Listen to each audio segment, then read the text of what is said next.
It's time once again. That's right. Let's do it. Let's jump right on here and draw another YouTuber.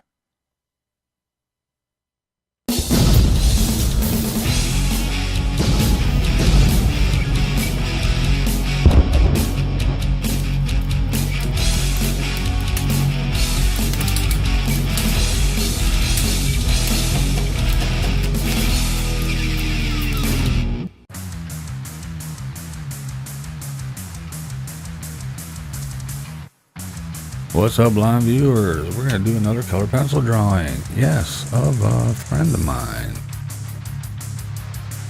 Alright, this is getting real tough. I find myself, if you hear me hesitating and I sound like I'm slow, and people will say I'm boring, it's because I must think very, very hard. I must choose every single word very carefully if I would like these to get on YouTube and make my 32nd of a cent. Alright, well, here we go. We're going to start. I usually start with the eyes. I think the eyes, it's a good base for me to go off of. The placement on the face, on the head, and I can pretty much go from there. Go down and do the nose, and get the mouth placement, and then pretty much go.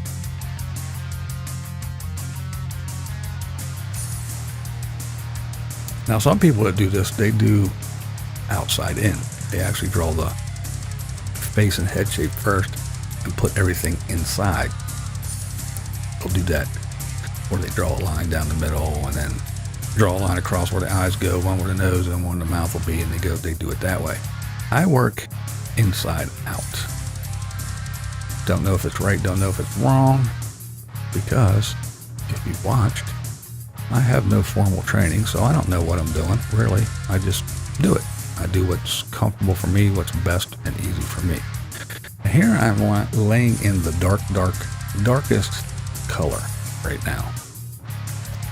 Putting in folds and creases and lines and establishing where things are after I sketch them in. I sketch them in the lightest color. That way, if they're not quite right, I can actually move them, because that undertone will be there anyway.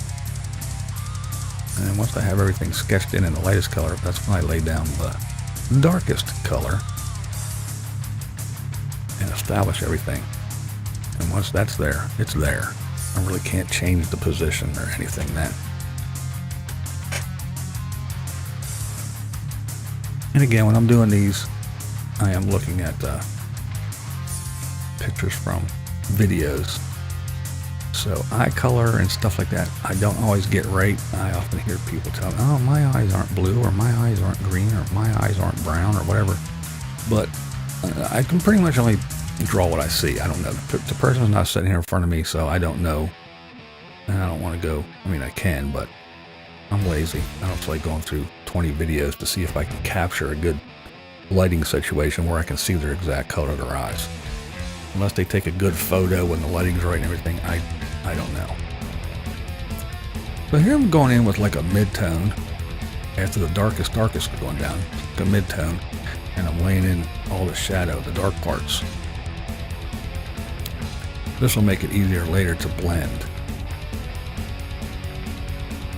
Moving on to the lips. Lips are different. Depends on what they are, male or female, or non-gender specific, gender neutral. Sorry. There I go. Boom. This one's probably going to get whacked. Anyway. So yeah, it depends on what you're doing. But yeah, I always take into consideration every light source. Light source is a big thing. On this one, when you're looking at it, the light source is coming from the upper right hand side. So on the left side you can see, like underneath the nose is going to be real shadowed. The upper left lip is going to be in shadow. The light's going to hit the forehead and the cheeks real hard, and it's going to hit the right side of the chin. So the left side of the chin will be in shadow and all that stuff. So I gotta think about these things when I'm going along here. Where the light's coming from, how it's gonna hit certain things, what's raised, what's not, to give that illusion of depth and 3Dism. Did I just make up a word? Maybe. On a flat piece of paper. But here I'm going in with, oh, I just missed it, sorry. But yeah, I was going in with the lighter there, the lightest color, the lightest skin tone I'm going to be using. And I'm blending out the mids and the darks. And it kind of pushes things around and makes even a different tone. You'll still have the lights. The mid-tone will turn into a light mid-tone and a dark mid-tone when you drag the darks into the mid-tone and everything. So if you look on the right side, the right cheek, that fold where the light hits the top of the cheek, but it doesn't get into that fold underneath. You look at that, there's a real dark line, but then it kind of fades out both ways into dark midtones, light midtones, and then into the light. And it gives you that illusion of the shadow and the crease and everything. Whereas on the left cheek, the light will hit it.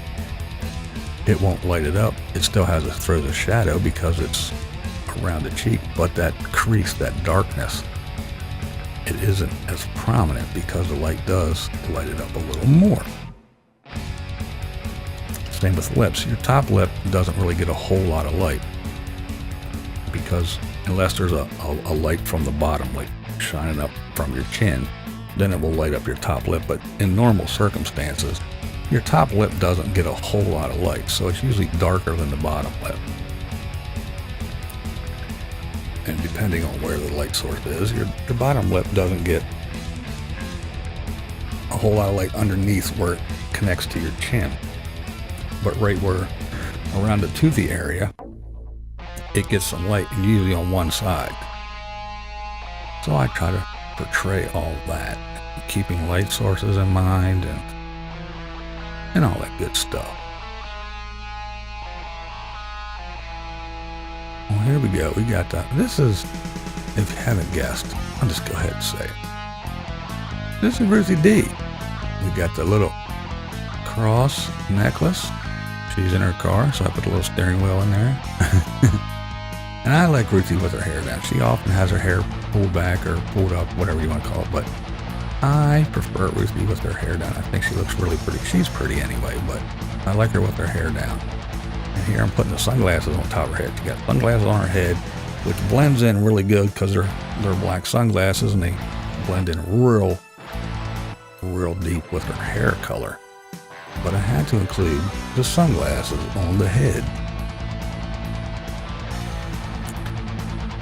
Went in there and defined some teeth, and darkened out the inside of the mouth, which really brings it together, and I'm sure you can see Ruthy now, if you didn't already.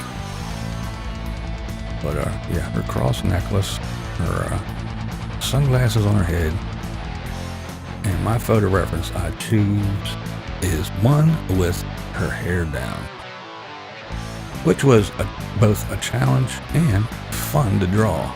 I really had fun with this one. All her curls and waves, but it turned out pretty good. I think I did a pretty decent job of replicating Ruthy D. You can kind of see Ruthy's eyes there. It's Ruthy, her big smile. She looks like the Ruthy D we all love. She has those very prominent, well-defined eyebrows. Had to get them just right.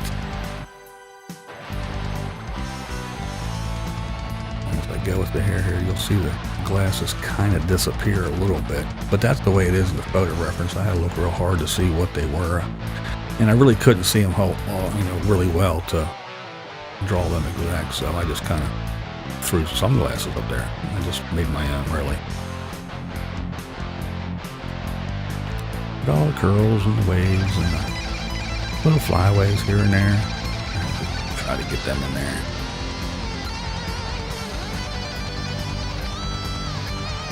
actually think I turned the camera off before I put all the highlights in. So right now, her little necklace doesn't have the shine and everything on it. Does in the finished product though. But there we go. Ruthy D. Loved by all and loves everyone. Ruthy's awesome. So glad I got to meet her through the YouTube. I hope she enjoys it. I hope you did too. Check me out later. You never know who I'm going to draw. What we do here is go back.